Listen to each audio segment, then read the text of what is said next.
ขอเธอเนี่ยที่เป็นเด็กอ้าวไปเล่นใส่หมวกของที่ไม่เห็นอีกแล้วเด้ ของขวัญเป็นหยัง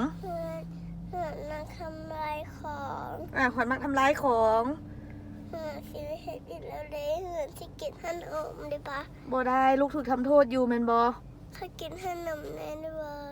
ของขวัญตอนนี้ของขวัญถึกหยังถึกทำโทษแม่นบ่ เขากินขนมแม่มั้ง บ่ได้ มาว่าน้ำเหมียวเมียวยังวังมาว่าน้ำเหมียวเมียวอยากกินขนม แล้วน่ะลูกสิบ่ทำลายเครื่องลิ้นแม่นบ่ อยากกินขนมมาก็กินขนมได้บ้า ลูกขอโทษก่อนลูกเฮ็ดหยัง ขอเธอหลวนมาทำร้ายของ แล้วมื้อหน้าของขวัญสิจังไหน มันขาดเธอไม่หนาหัวไม่เห็นอยู่แล้วเด้ โดยฮู้ความเสร็จน้ำตาลูกแพงมั่งหักลูกเด้อ